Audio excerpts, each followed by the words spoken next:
Hi guys, we're just waiting for people to join and then we can start.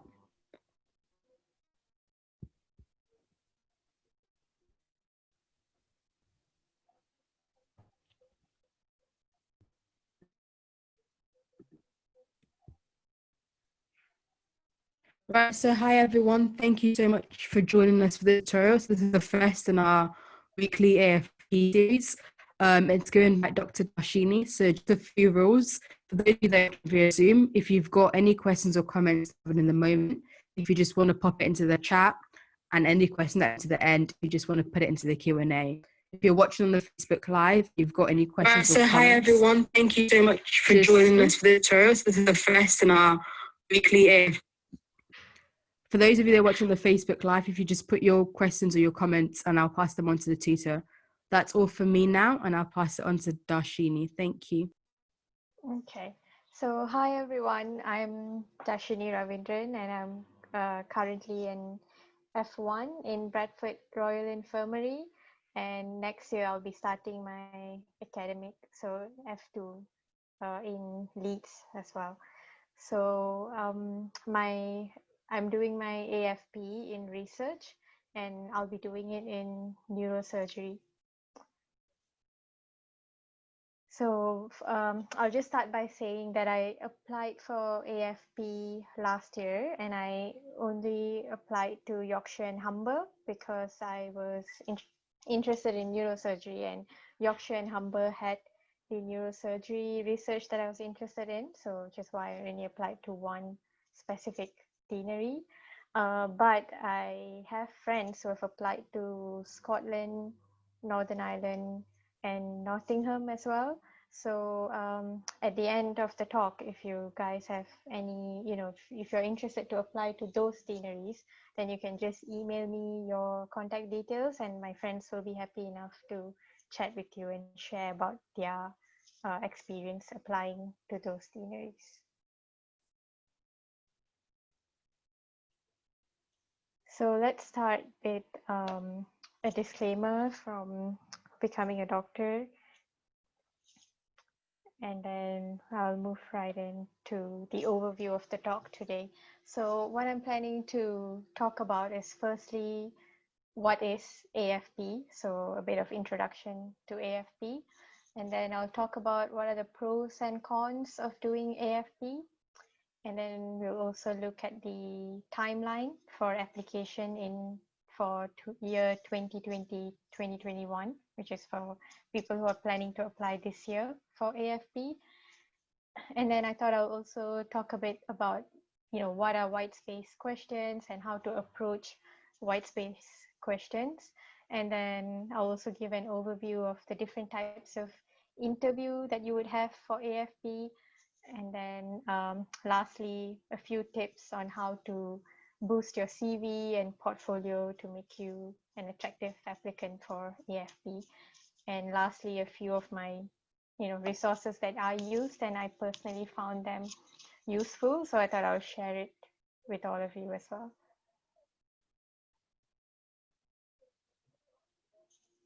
So we'll go to, first of all, what is AFP? So the Academic Foundation Program is an integrated academic training pathway for medical trainees in UK. So essentially what that means is that when you're doing F1 and F2, most people would try to do, audits or quality improvement project during their F1 and F2. But if you're in the AFP program, you get a dedicated either 4 months block in F2, which is that, the 4 months block in F2 is sort of standard for most AFP programs. But there are also a few AFP programs which are like in Scotland. You will get 1 day throughout, you get like a day release throughout your F1 and F2 to do your project. So you have to take that into consideration as well when you apply. So would you like a dedicated 4 months to just concentrate on research or, any medical education AFP that you want to do? Or you would rather have a day in, every week throughout your F1 and F2 to do your AFP. So you probably want to look into that when you are, looking at deaneries to apply.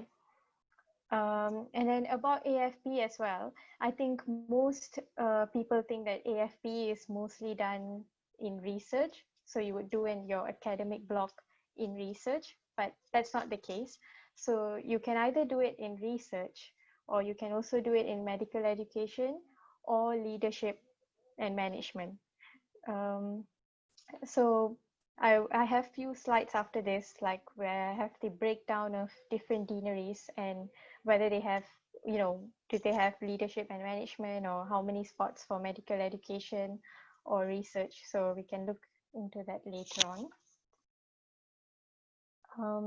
And then in terms of how many foundation school offers AFP, so in total there are 15 foundation schools that offers AFP, whereas for the normal foundation program there are 20 foundation schools that offers the normal foundation program. And also when you are applying for AFP as well, so you know that you will apply for FP and then you could also apply for AFP.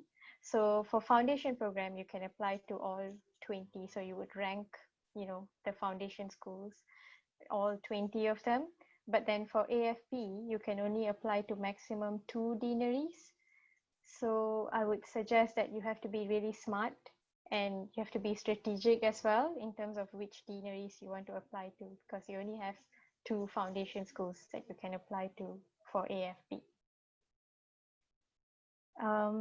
Yeah, so let's look at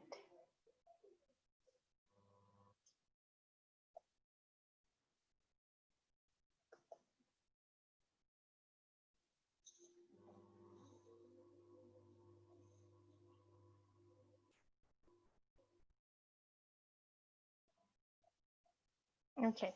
So in terms of those of you who are planning to apply for the AFP this year, so in total there is 540 spots. So there's 540 AFP spots for next year, and I've tried to break it down depending on different parts of the UK.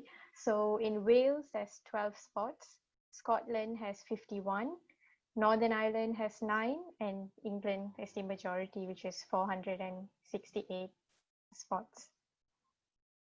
So in terms of the competition ratio for AFP, usually it's about 3-1. So there might be 3 applicants and 1 would get an offer, but then it might change every year as well.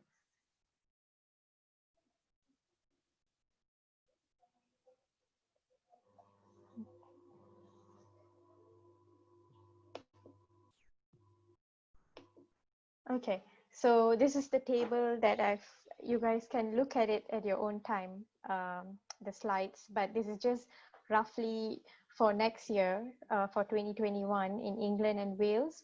What are the academic foundation schools that are offering AFP, and also the total number of programs and what programs they have. So like I said, you can see here that EBH has 4 research programs and 18 medical educational programs, whereas there might be some deanery like Northern Deanery which only offers research AFP. So these are the things that you can find these details in the UKFPO AFP booklet. So I would suggest that before you apply, you look through all of this. So if you're interested in applying, doing an let's say an educational AFP, so it's probably best if you look at which deaneries offer the most spots for educational AFP and then try to apply to that particular deanery. Yeah. And then if we look at Scotland, Scotland has a total of 51 AFP programs, and they have a mixture of research, education, management, and leadership AFP. And then if we look at Northern Ireland, Northern Ireland has only 9 AFP spots, and all 9 is in research.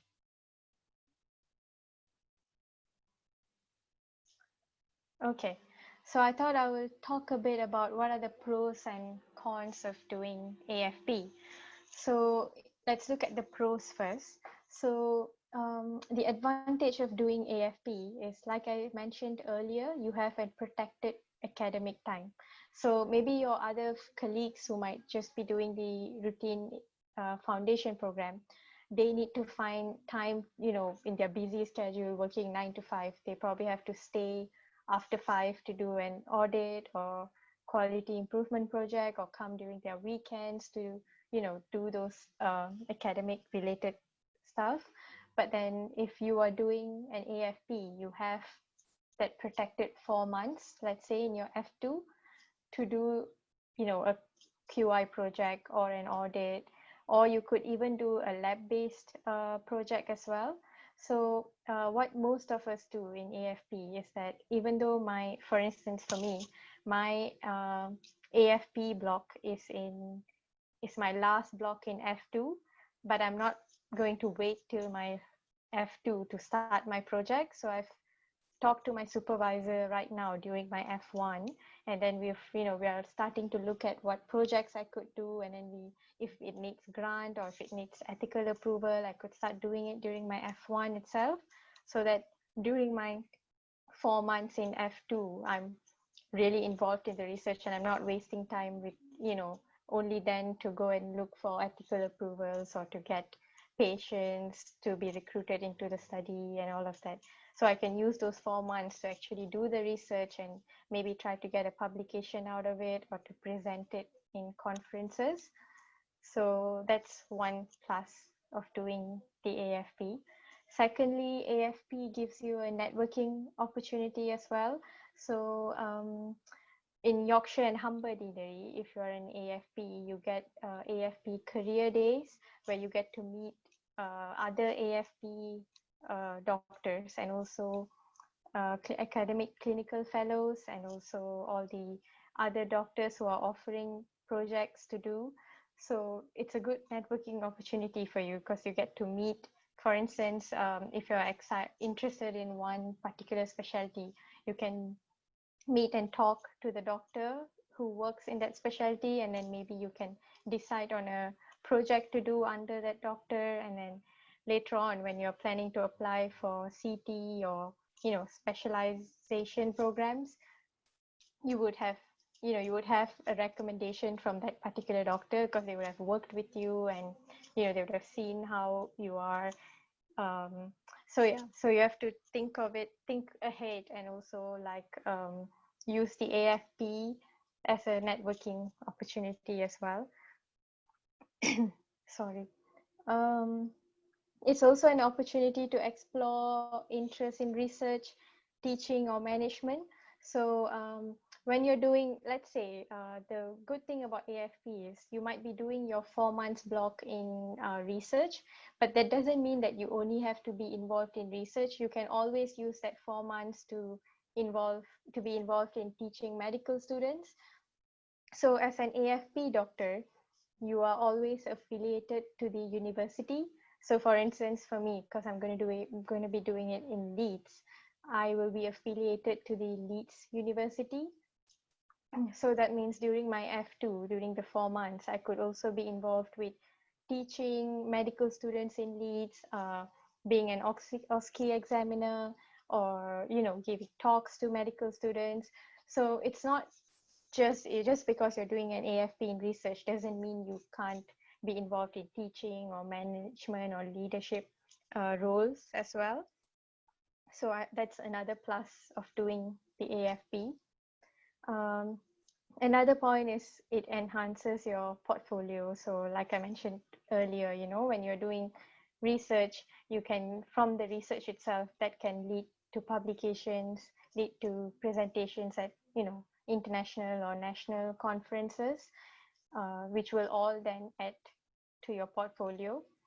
Another thing I want to mention as well, the 4 months block that you get for your research, you can also use that time to study for exams, like professional exams. So for instance, if you're interested in surgery, you can use those 4 months to do your research, but also maybe have some time off to study for an MRCS Part A, and try to sit the exam during that period as well, which again, the other FP doctors who are doing normal F1 and F2, you need to find time outside work to study for those exams, whereas if you're doing an AFP, you might have that 4 months to like do your research but also prepare for these exams as well. And then another pro is also certain AFP foundation school offers fully paid or fully sponsored postgraduate certificates.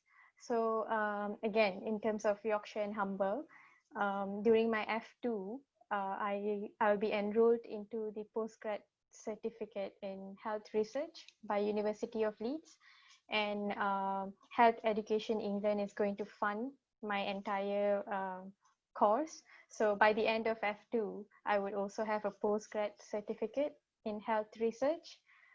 So that's another thing that's worth looking into.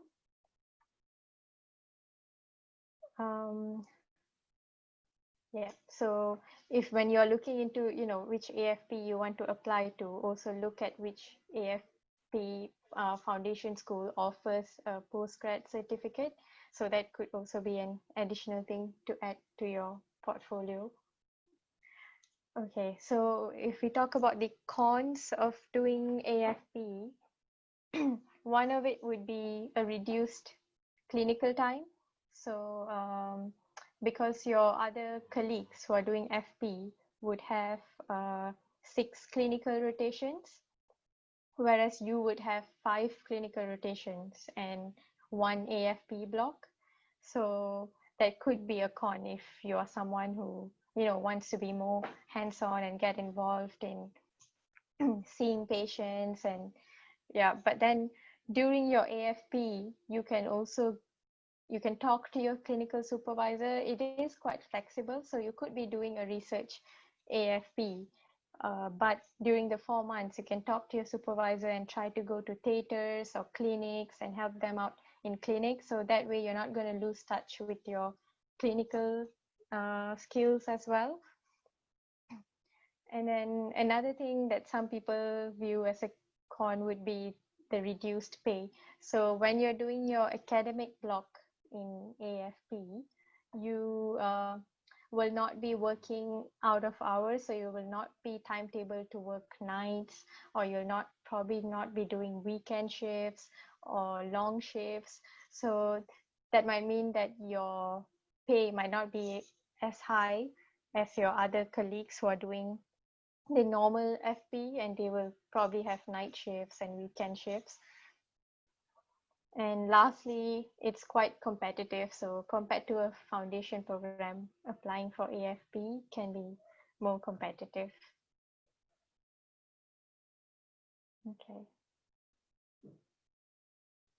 So I'll give the timeline for those who are planning to apply for AFP in 2021. So as you can see, from the 19th October to 4th November is when the national application window is. And then from 4th of November to 8th of January is the AFP longlisting, and all the interviews would happen during this period. And then the first set of AFP offers will be sent out between 13 to 15 of January next year. And then there are 3 cascades. So if you do not get an offer between the 13th to 15th of January next year, you are probably in the reserve list. So if someone who gets the offer, decides to reject the offer, then they will give it to the people who are on the reserve list. So then there are 3 cascade offers, and it's from the 20th to 22nd of January, and then 27th to 29th of January, and 3rd of February to 5th of February. And again, you can find this timeline on the UK FPO handbook as well.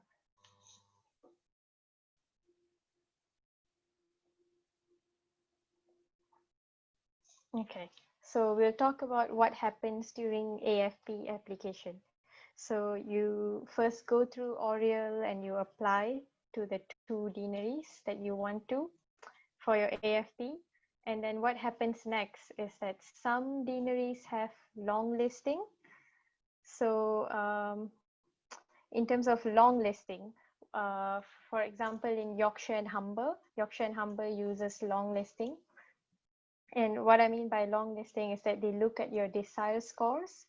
So for example, Yorkshire and Humber has a cutoff, and the cutoff changes every year. So it could be 40 one year, or it could be 41 another year. So if anyone scores is in the decile below 40, then you might not be shortlisted. And then in terms of shortlisting, so not all deaneries use long listing, but I know majority of the deaneries would have a shortlisting process in the application. So the shortlisting consists of the white space questions, which I'll talk about later. And then in the shortlisting as well, when you're applying, there are some deaneries which will make you write down what are the publications that you've had throughout medical school. They would also ask for extra degrees. So if you've intercalated in a bachelor's, master's, or PhD, so those will give you some points. And then presentation, so they'll make you rank your presentation. So it could be poster or oral presentations at a regional level, national level, or international level. So then those account for different points. So they will collate all those points and then shortlist people for the interview. And then after the interview, you will have people who will get the offers.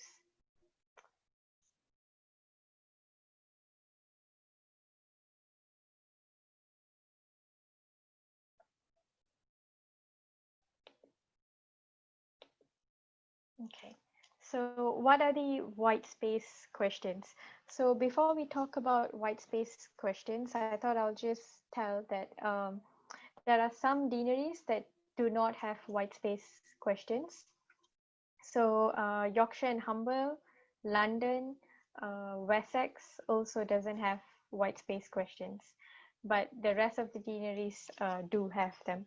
So you fill up these white space questions during the application, and they have maximum of 6 questions for each foundation school, and they also have a word count, so like a word limit as well for the white space questions.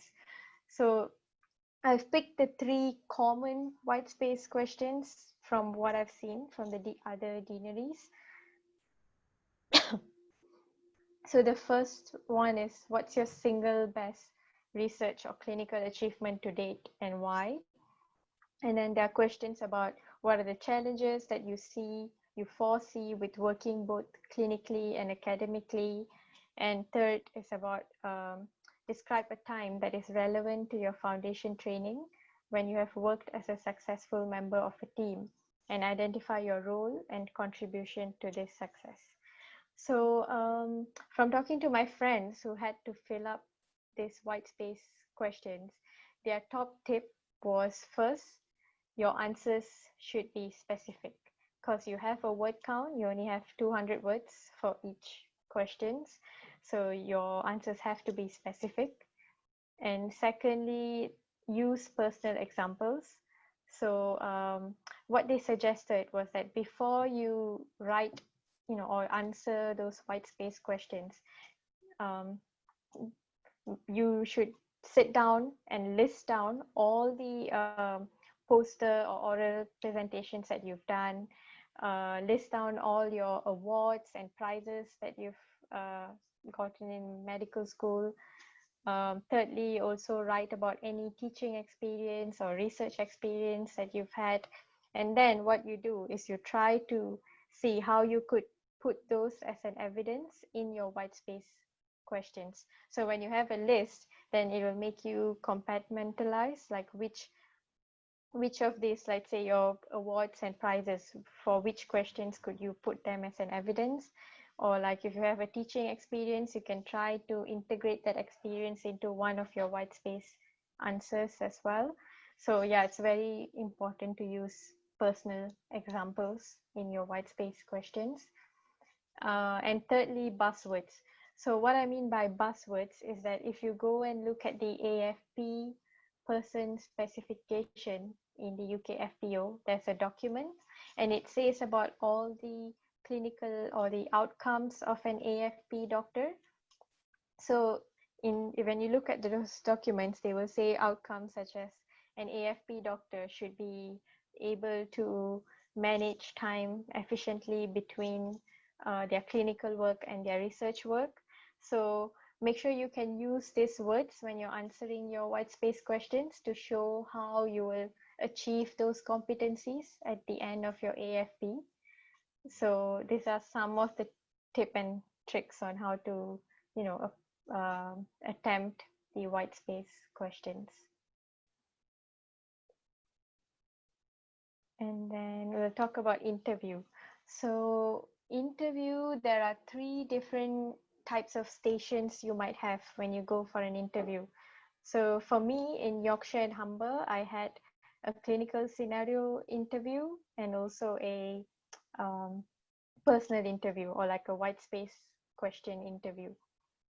My friend in Nottingham, she had a white space question interview and a critical appraisal of a research paper interview. So during your interview, you might have few different types of scenarios. So first of all, let's talk about each one of it. So I'll give few tips on how to approach the different types of interviews.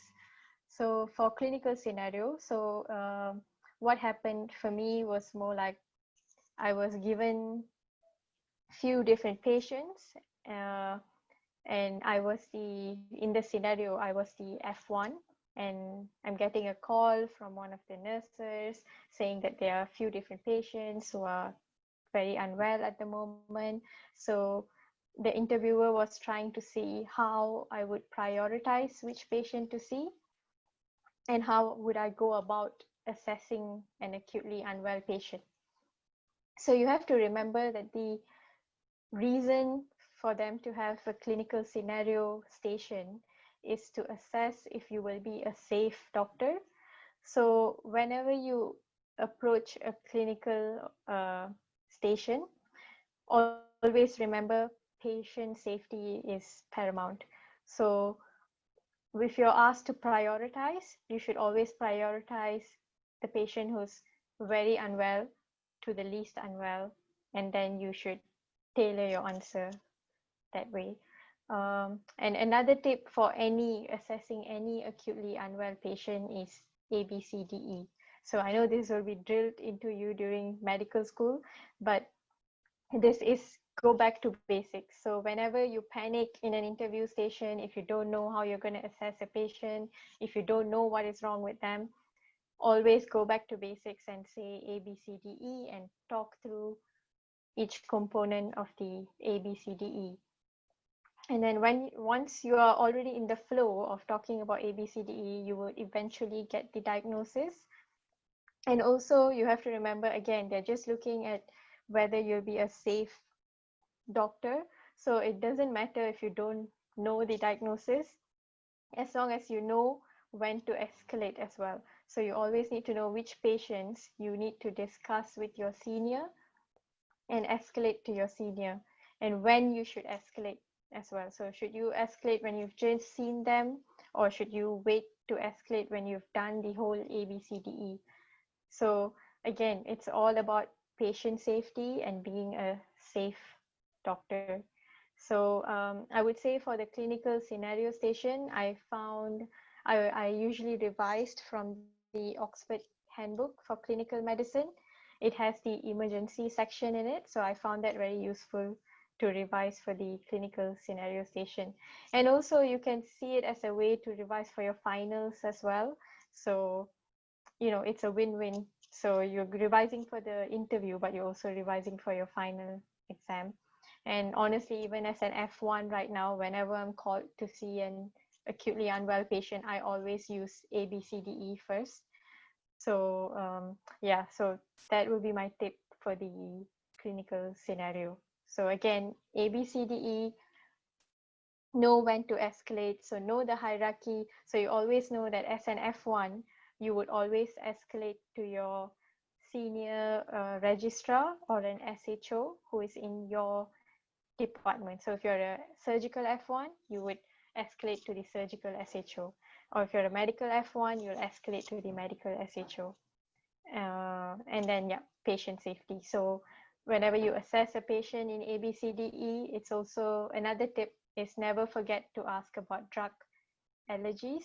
So if, let's say, if you're in a scenario where they're an asthmatic patient, or if it's an anaphylaxis, you want to administer any medication, you always have to check if they have any allergies. So again, go back to patient safety. So that's my tip for the clinical scenario. You can even practice talking through ABCDE with your friends, or talk through in front of a mirror so that you're fluent. And yeah, so that's the tip for a clinical scenario. And then for critical appraisal of research paper, so what happened for my friend in Nottingham, they gave them an abstract. So it was an abstract of a randomized control trial, and they were asked to read the abstract in like 15 to 20 minutes and then critically appraise the abstract. So what they mean by critical appraisal is pretty much you have to be able to read an abstract and find what's the positive of the research and what are the cons of the research. So in order to do that, you have to practice reading a lot of abstracts. So there's a book that I would recommend. It's called How to Read a Paper. And that book is really good because it talks you through what are the different biases in a research, what are the different statistical tests, how to interpret different graphs in a research paper. So those are the things that you have to be really good at, because when you're only given 15 to 20 minutes to read an abstract, you have to be smart at picking out the keywords from the research abstract and then using that when you are presenting it back to the interviewer. So yeah, so that's for the critical appraisal part. And then there are also stations where they will ask you about it's like a personal interview station where they ask you about yourself. So questions like why AFP, why AFP in this particular deanery, what are the pros and cons of AFP, what are your previous research experiences, what is your future career goals. So for this particular station, so even though Yorkshire and Humber didn't have white space questions, to prepare for my interview, I went and looked at all the different white space questions for other deaneries, and I tried to come up with an answer for each of the questions. And when I went for my interview in Yorkshire and Humber, the interview questions was similar to the white space questions. So because I had prepared beforehand, it sort of helped me, structure my answers better during the interview. So yeah, so that's my tip for the personal one. So look at white space questions. And another thing, so there are some deaneries that has white space questions during your application in Oriel, and then you also have a personal interview. When you're going for the interview, don't assume that your examiner has read your answers to the white space questions. They might not have read those answers. So it's worth repeating whatever you've mentioned in the white space questions during your interview, because if you don't, then it's going to be a loss. So you might have mentioned in your white space question that you've done this intercalated degree or masters, and the research that you've done, all the publications you've managed to get. But then during your interview, if you don't mention those stuff because you assume they've read your white space questions, you're going to lose out on a lot of points. So that's one of the tips for the personal interview. And again, for interview, it comes with practice. So try to practice with your friends, practice with families, Just look at a mirror and try to practice your answers so that you're more fluent during the interview as well. And you have to be confident. And yeah.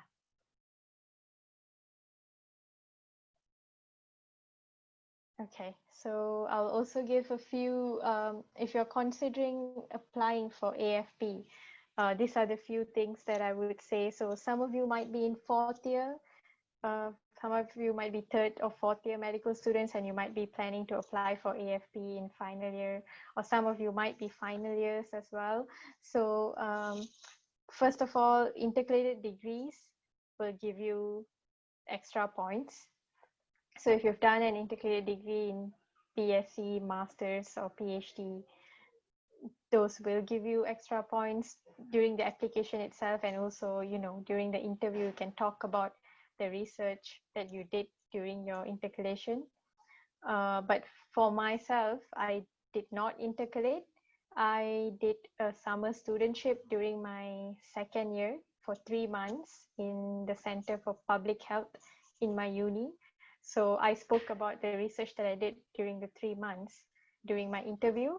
So don't be disheartened. You don't have to do, or you don't have to have an intercalated degree to be able to get a spot in AFP. So it's all about how you talk about the research that you've done. So it doesn't have to be an integrated degree.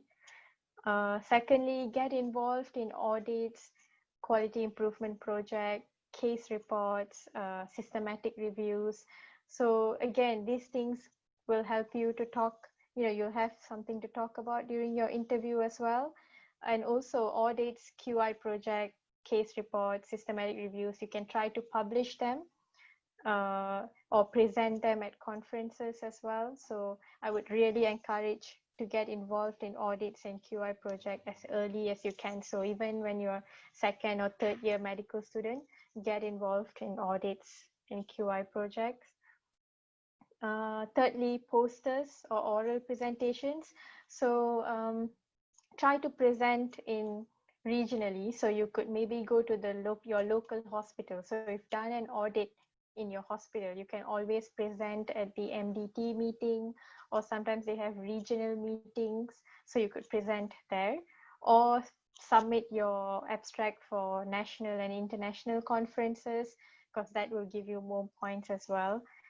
And then publications. So of course, publications with PubMed ID will be good. But if you don't have publications with PubMed ID, you can also go for your local journals. Another thing is you can be smart. There are some international and national conferences where if your abstract is accepted for poster or oral presentation, they are automatically published in their journal as well. So for instance, in ACIT, if your oral or poster presentation is accepted into ACIT, they will publish it in the British Journal of Surgery. So that will count towards points as well.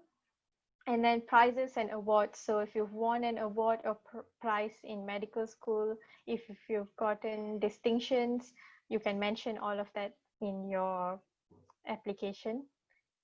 Teaching experiences. So a lot of, during my interview, even though I applied for the research AFP, they still asked if I had any teaching experiences.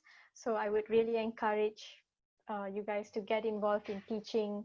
If you're a fourth year, maybe organize Mockowskis for the second and third years, or organize any like revision talks for before finals. So get involved in teaching, because that is something that they really value during AFP interview.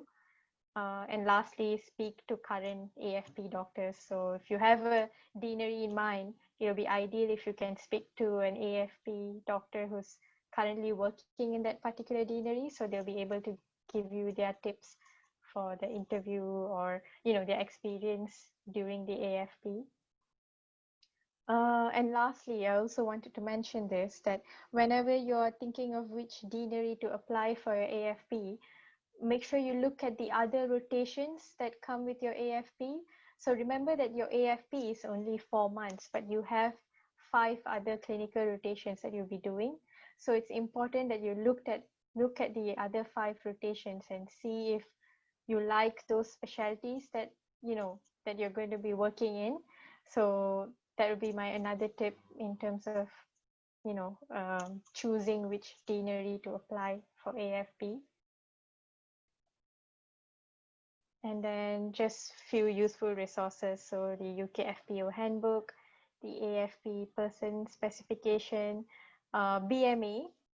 So I'm not sure if this is available in England. You guys can maybe email the BMA in England, but BMA in Northern Ireland offered mock interviews before my AFP, which I found really helpful. So I emailed them, and then they had like 2 Zoom sessions of mock interviews with me, which were really helpful in my preparation for the actual interview.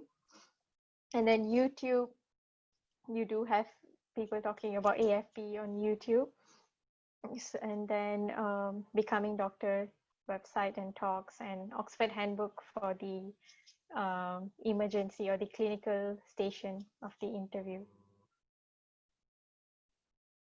Yep. And if you have any other questions after the talk, you can just email me, or if you are particularly interested in Yorkshire and Humber, you can definitely email me. I'll be more than happy to even have mock interviews with whoever wants to, if you do secure an interview and you want to have mock interviews, I'll be more than happy to arrange one.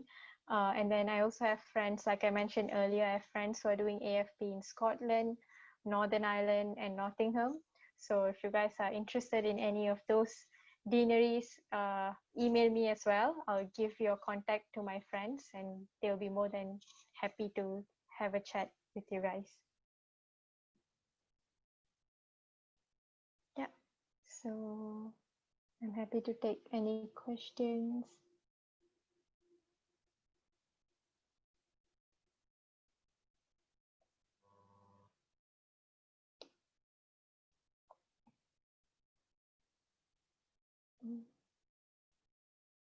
Okay, so someone has asked any tips or strategy to win prizes and awards. I think for awards, maybe try to, well, there might be locally in your university, they would have certain awards for, like, for instance, in my university, they would give distinction awards to the whoever was the top 10% of the year.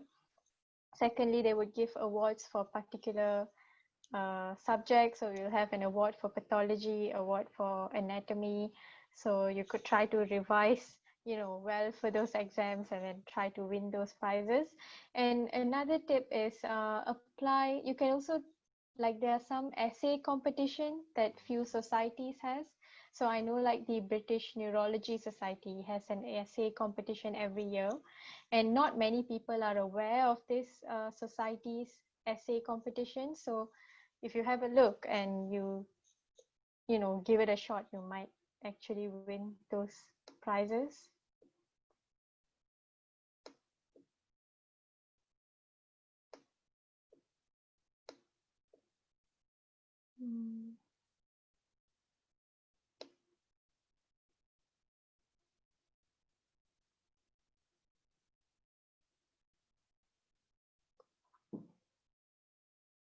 Okay, so I'm just looking at the Q&A, and they've asked if is there competition ratios published for AFP. So no, I tried looking up for the competition ratio for AFP. Unfortunately, they don't have any for AFP. They do for FP, but not for AFP. And then someone else has asked, in terms of doing an AFP in medical education, does that allow you to become a lecturer later on in your career? Does AFP allow you to go on to do a PhD in order to lecture later on? So yeah, so first of all, you don't have to do an AFP in medical education. You can do the AFP in research, in leadership and management, and you can still apply for a job to be a clinical lectureship. So what happens is most people do 2 years of AFP, and then they would apply for a post called academic clinical fellowship. So academic clinical fellowship is where you divide 75% of your time into clinical work. So you'll be in hospital and clinics, and you have 25% of their time dedicated for research. And then after you completed your academic clinical fellowship, you can then apply for clinical lectureship. Then you could become a clinical lecturer. So yeah, I hope that answered your question. Someone has asked, what sort of thing did you get involved with in medical school in terms of publications or presentations to strengthen your application? So yeah, so when I was in medical school, I got involved in a lot of audits. So because I knew I was interested in neurosurgery since third year of medical school, I went and spoke to the neurosurgery consultant, and I told him that I'm interested in neurosurgery and I would like to do an audit or QI project. So he was doing an audit at that time, and he made me join in with his audit and do his audit. We did one on hydrocephalus, and then I also did an audit on gamma knife radiosurgery as well for cerebral metastasis. So from all those audits, what I did was that I made sure I did the audit, but I also made sure I made an abstract of all the results I got from the audit and submitted it for presentations. So I managed to present my audits at ACID conference, and also Association of European Neurosurgery in Brussels. So I would really recommend you getting involved in audits during medical school, but also make sure you don't just leave it at that. Make sure you get these audit results and then present it at any conference. Yeah. But you have to be proactive and approach the consultants. So how did you get involved in summer studentship? So I studied in Queen's University, Belfast, and we had like a application process during summer of every year, where you can apply to different schools. So we had a Center for Public Health in Queen's, and we had the Center for Medical Education and Center of Experimental Medicine.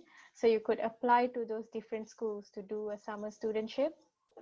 But again, if your university doesn't have a summer studentship, talk to your lecturers or talk to the consultants in your hospital and see if you can organize like a QI project to do during the summer. Or some consultants do lab work as well, so they can get you involved with their lab research during the summer. So yeah, you have to go and approach the consultants and tell them that you're interested. Most consultants that I've spoken to, they are more than willing to let you get involved.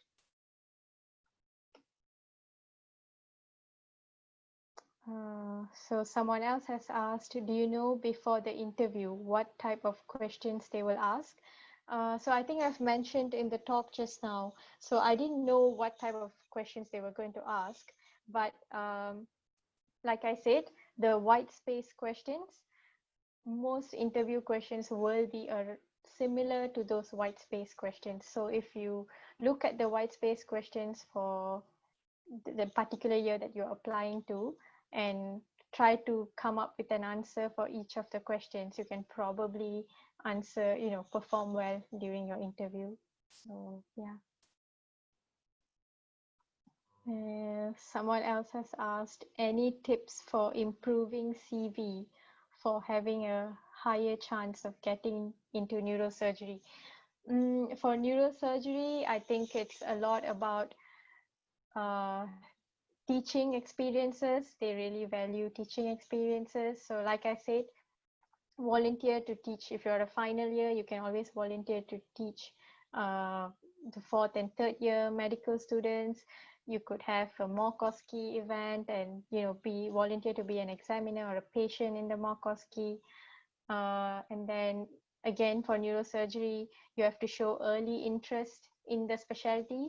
So if you can organize an elective in neurosurgery, do your QI projects and audits in neurosurgery, and then probably apply for AFP in neurosurgery if you can. Yeah, that's all. I think I've answered all the questions.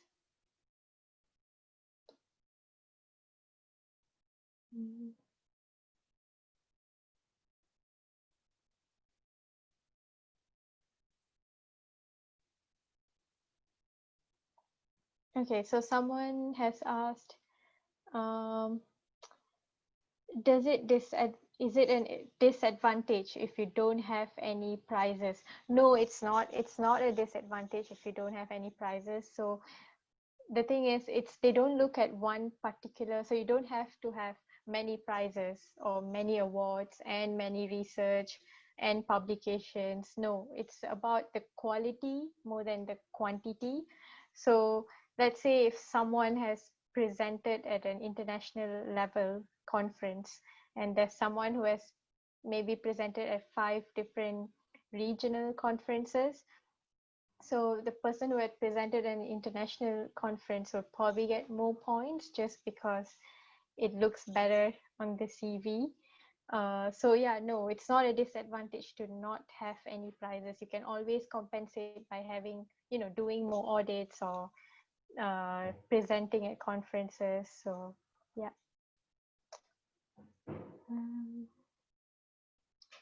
Someone has asked, what is your current career goal or trajectory?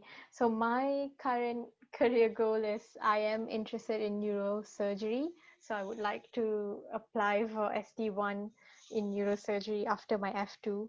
So which is why I selected Yorkshire and Humber, as I mentioned earlier, because Yorkshire and Humber has a few neurosurgery projects.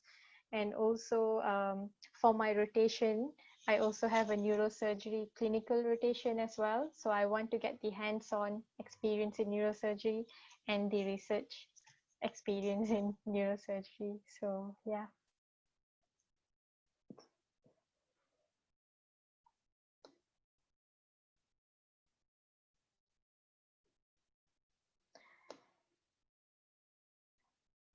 Yeah, so I think I've answered all the questions. If the rest of you have any questions about applying for AFP or anything else, even, just feel free to email me and I'll be more than happy to answer your questions.